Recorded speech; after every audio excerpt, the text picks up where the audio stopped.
Hello, everyone. Thank you for coming to the session. It's about model kernel, model CI solutions for Linux kernel testing. Mm, yeah, basically, this is the agenda. We'll go through what problem we are trying to solve and how modern CI platforms help, and what is TuxSuite and how would that fit into modern CI platforms, and simplify the process of testing. I am Vishal. I'm tech lead for microservices CI team. Mainly, I wanted to talk about the disclaimer that I'm not a kernel developer, so please forgive me if I am doing any mistakes with respect to the workflow and existing Linux kernel testing programs as such. What problem we are trying to solve here is, as Grant was saying yesterday, we have to raise the bar around kernel testing as such. So we are trying to improve the kernel developers' workflow and enable them to do more of testing locally, but we do not want to burden them with build infrastructure or test setup as such. With this setup, we are trying to streamline the complete testing of the patches, and once they land into the kernel tree, they are much more higher quality as such. So this, I think, is current workflow where a developer works on a feature, and once it's ready, he does his own testing on the board, and any additional sanity tests which they have today, all of them have their own way of testing it, and later then they are posted onto the mailing list, and then we have these test infrastructure which either test them after they land on the mailing list or further after the review when they land into the maintainers tree, and then they report back any regressions as such. We want to encourage the developers to leverage these modern platforms. A few is what I've mentioned: CodeLinaro, GitLab, and others. If you've attended the keynote today, even Sergey was saying that these modern platforms abstract most of the complexities around the stuff they actually maintain. They are actually a collection of other tools, and they simplify stuff. So we want the kernel developers to utilize these platforms, do more of testing locally before they actually post it on the mailing list as such. Hopefully, if they are better tested, it'll reduce the workload or regression and save time when they land on the maintenance tree. So these modern platforms, they actually abstract most of the complexities around the infrastructure management and provide you with user interface, user experience, and provide scalability, all this stuff, while abstracting all the knowledge around that so that it's easier to implement them. In terms of collaboration, I can give the example of BPF, where they use these platforms to monitor the mailing list and get them tested and monitor the results as well. I've listed few of Linux testing frameworks who are partially using these platforms, either partially or completely as such. On GitLab side, we have LKFT, CKI, and DRMCI being run using the GitLab workflow. And using GitHub workflow, I'm aware of Clang Linux and BPF. A couple of these infrastructure that I've mentioned are powered by TuxSuite. So this is where TuxSuite helps you simplify the process. We'll get into the details later, but just I wanted to mention it here that a lot of infrastructure, the tools that we have developed as part of TuxSuite are getting used and already validated, so that you understand that they are already of high standard and can be used locally as well. So the problem with these CI infrastructure is who is going to implement them and maintain the CI framework itself, since there are multiple layers. So replicating a CI setup is generally difficult, and kernel developers may not be motivated to invest their time in learning the CI infrastructure and getting into detail on developing and maintaining the CI infrastructure. The other part of the story is not just the CI implementation, but the build framework, build environment, and the dependencies. If you want your kernel to be tested across all the different tool chains and with all the configs, so you may need to have other dependencies to be installed. And these are just additional work that you need to do. That's around the build part of the story. On the testing side, again, you need to have baseline rootfs, and you need to have test suites installed in those rootfs as well as their dependencies, and then you need to execute them. So this is additional work which ideally you would not want kernel developers spend their valuable time on doing that. So this is where TuxSuite comes to the rescue. I'll briefly go through why, what is TuxSuite as such and how it will help. So TuxSuite is a collection of, basically we worked on developing open source tools which try to solve the problem around simplifying the builds and testing as such. So on the open source side, we have tools to build Linux, Yocto, OE, as well as AOSP user space. And we have concept of TuxSuite Plans, where you can describe what you want to build and test. And then the tools will just take it and do it for you. The second part of TuxSuite is the cloud services, which utilize these open source tools, run them in the cloud, parallelize them, and get you the results as soon as possible. Along with you running these tools that we have, it can also work with remote hardware, schedule your testing on those remote hardware, and get you the results. They support FVP models as well as the services provide you test reports as well. The main goal around our open source tools was to keep them as simple as possible. So that's why they take parameters similar to the kernel build itself and then use containers. We've built them using container technology. They can either use Podman or Docker. And they use the containers that we publish. We put a lot of effort in maintaining these containers with all the build dependencies so that kernel engineers do not have to spend time around these. And we've tried to keep them as simple as possible. So if you just tell it, basically in the TuxMake command, if you just pass --- architecture as ARM64, it will figure out which container it has to use and which toolchain. Basically, if you provide toolchain argument, it will figure out what container it has to use and execute it.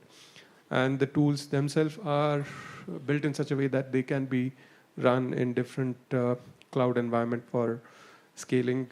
We know of others as well who have deployed our tools in different cloud environment as such. So these are the list of tools that we have. Just quickly, TuxMake is a tool for building Linux kernel, and it maintains all the toolchain containers. We've published around 300 containers on Docker Hub, which we continuously update. And whenever there's a new toolchain, we add the containers for the toolchains and we utilize them. TuxRun is a tool which helps us do a testing on QEMU as well as FVP. The TuxRun encapsulates the major amount of work that we do. We work on building the rootfs, keeping all the test suites updated in the tool, and the dependencies as well. And you can just use the tool and it's guaranteed to just test the kernel that you throw at it. TuxBake is again our tool for building Yocto. TuxSuite Plan is, as I said, is our descriptive format. We'll get into the details as well. TuxSuite API is our cloud API specification, which you can use and do the builds in the cloud. Majorly I want to talk about TuxSuite CLI. It is our entry point it wraps up all the tools. You can just invoke TuxSuite, execute plan locally. It would then execute TuxMake, do the build, and invoke TuxRun, and then run the test of your choice. And we have another project, TuxTrigger, which does the monitoring of Git trees and can submit the plans to the cloud. So this is just an example of what a TuxSuite plan looks like. You have a bit of metadata, and there's a logical group called jobs, where this particular plan, we've named it as ARM64, and we are telling to do the build using GCC 13 toolchain for ARM64 with the kconfig as defconfig. And once the kernel is built, you then boot test it on QEMU and run LTP smoke. So this is what is described in this simple plan file. But you can have complex plan file as well, where you can have multiple builds and tests and combinations of them. I know LKFT has a plan with more than 1,000 builds and tests as such. Yeah, quickly, I want to tell on the features. When you use TuxMake, TuxRun, and TuxSuite locally, you can parallelize tests, execute them. Selective tests is what you can execute, as well as the main reason they are open is you want yeah. Sorry, I didn't want to interrupt you. So on TuxSuite, it said in the previous slide that it only runs on QEMU. Yeah. Is that so? It doesn't run on hardware? No, it does. Okay. This is TuxRun, yeah, it's only about TuxRun, which is open source testing, which you want. But when you want to use hardware, real hardware testing, that's part of the cloud services, which will interact with Lava. Yeah, that's what I was getting here. So when it comes to real hardware testing support, that's available in the cloud. It abstracts your Lava and job definition generation and stuff. You can just specify what test you want to run. It completely creates job definition, submit it, execute it, and get back, give you the results itself. Yeah, on the cloud, you have FEP targets. You also have access to cloud targets as well. Today, we support Graviton instances. Yeah, as it's part of cloud services, even the TuxMake and TuxRun provide you the reproducers. They are tied up in the metadata. In the cloud services, it will just spew those exact details that you want. The idea here is if a build or test fails, you can just share the reproducer script, and it can be reproduced by other developer as such. And yeah, in the cloud, it is true parallelization, meaning for 500 builds, we'll spawn 500 instances, do them parallelly, and get back the results for you as soon as possible. And you get email reports as well. So these are the features that we have as of today. We support GC8 to GC13 toolchain. I think GC14 release is nearby. I don't know if it's already done, but once it is available, we'll just enable that. On Clang toolchains, we maintain from 10 to 18, as well as we have the nightly toolchain. On a daily basis, the toolchain is built, and we build the container around that, and you can track the toolchain development. This is what we are doing with the Clang built Linux effort.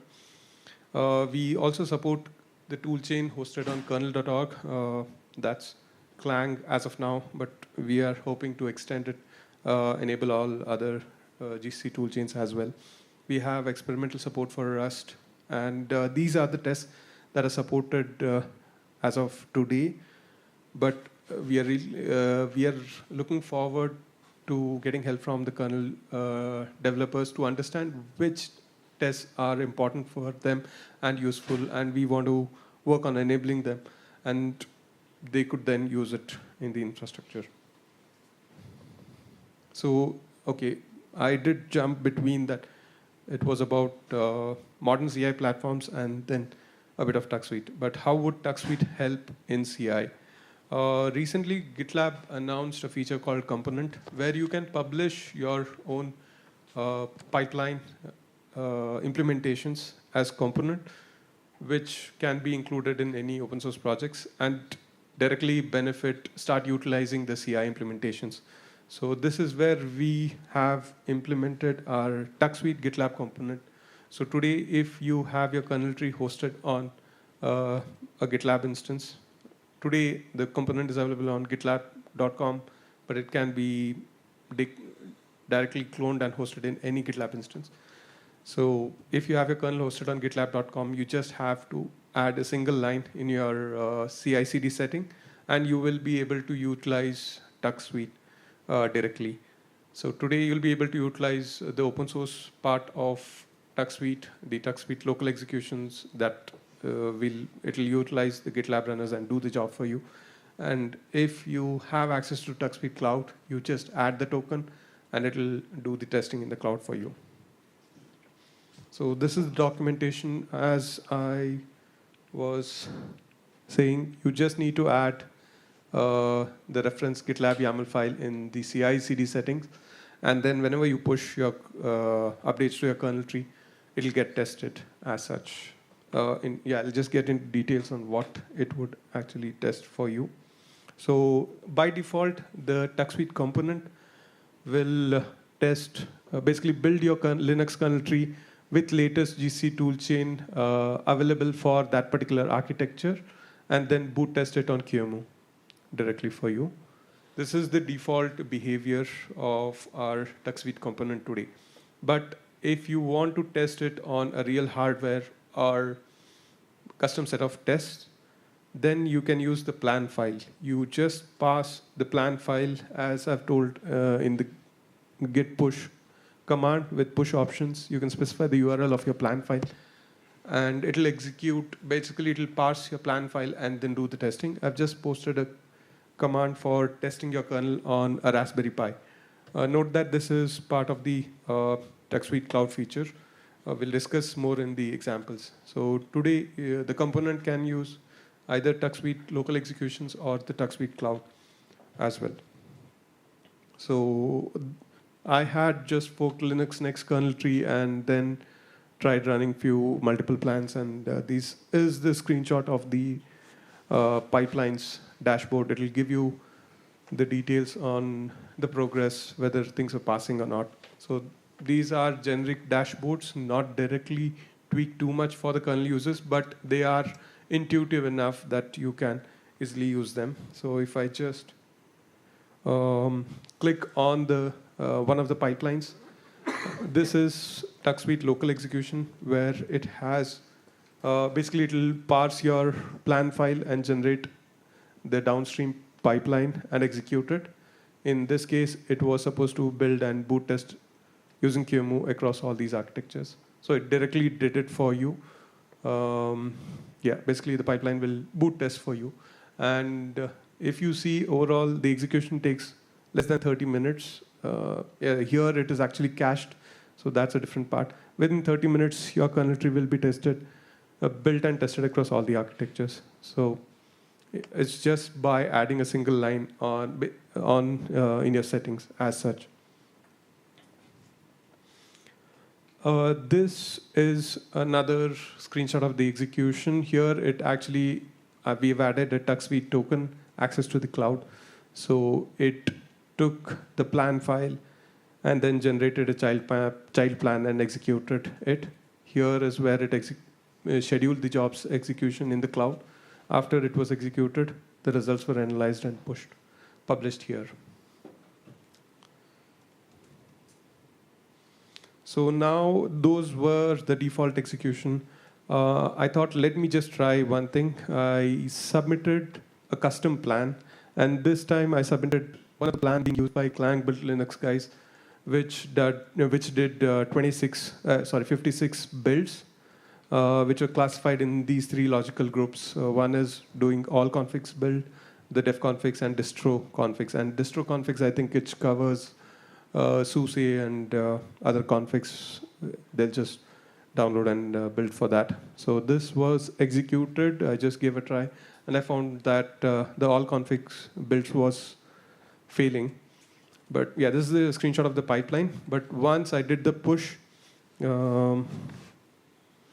and within a couple of hours, I got an email saying that all configs build has failed. And as soon as I pressed this button, I got into the logs directly, and I could just scroll down and look at where the actual build fail happened and what was the reason for it.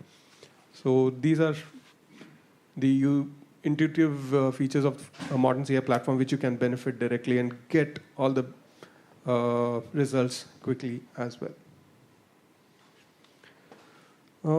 Here's, as I was saying earlier, I pushed a plan for testing on Raspberry Pi and basically the cloud actually did the build, scheduled it to execute in particular Lava instance, and basically it boot tested, and that's what is being reported here. So one thing which I want to tell is, with the plan files, if you have standard set of plan files defined, and if you can choose to configure your git push options and define a plan file of your interest, the coverage that you want, the system will directly generate the plan and generate the pipeline and execute it for you. So it is extensible, flexible for these use cases. Quickly around the execution, GitLab by default provides around 400 minutes of CI/CD pipelines, but they also host a Linux kernel tree as part of their open source initiative, I guess. They provide free compute minutes as well. Generally, these are not free, but since it's a GitLab open source back project, if you clone or fork the Linux kernel tree from their hosted repositories and then use them for testing, they actually provide more free minutes as such. So that's a good thing. So kernel developers can use upstream gitlab.com to do these testings and hopefully get most of their testing inside these free minutes. They actually give around 300,000 minutes for the projects, which again gets shared among all the folks as well. And if it is an enterprise instance or enterprise use case, you can always add your own runners and utilize them as well. So I just wanted to reiterate on the TuxSuite Cloud part as well. As I said, you did 56 builds within a couple of hours and got the results. You have access to wide variety of hardwares. Today, Raspberry Pi, Graviton 3, and others. You can also hook up your own, as Remy demonstrated, Lava appliance. TuxSuite can directly connect to any Lava instance, run your tests as well. So you can host your hardware in your own labs and hook it up with Lava Managed Service and tie it up with TuxSuite. And you can easily either test it for yourself or provide your hardware to be tested by others in TuxSuite as well. You get email reports and complete parallelization. TuxSuite forms the backbone for LKFT as well to meet the results, the SLA of getting the results in 48 hours, and that's mainly because of the scalability capacity of TuxSuite. So what is the future work? We are looking for beta testers. We need help from the kernel community to understand what are the useful tests. So we will work on enabling them in TuxSuite and maintaining them for them, and they can utilize it. Second thing is the immediate thing which we want to do is enable it in CodeLinaro, make it available to Linaro engineers through CodeLinaro so that they can use it. The same, we want to do it in other modern platforms, enable it as a GitHub action in Jenkins and Jupyter Notebook so that it's available in multiple platforms, whatever suits for the users. As I said, we want to enable other tool chains as well from kernel.org. The more the testing, the better it is. There are other static analyzer tools in the kernel tree which we want to enable in the system. One more idea which we want to try out is create a plan repository and allow kernel developers to commit their plan repositories into that. That way it is easier for them to share their test plans to other people in the community. One thing which I wanted to do for the demo but I could not was dynamically select plan files based on the patches. If you have touched patches only for the network subsystem, maybe just run TC testing and other testing. As such, we do that decision while we generate the pipeline. That's something which we want to do. And long term, we want to have the analytics around the results, continuous results on regressions, and whether this test has been passing all the time. Would it be useful to run this test at all? These are the analytics we want to provide as part of this initiative. Please reach out to us on tuxsuite@linaro.org for feedback and queries. I have added links to all these tools here for future reference. I thought 30 minutes was very small to add those details, really explain you all about these. So I've just added them as reference as well. Thank you. Any questions? I guess everyone's hungry. Yeah, we can break for lunch then.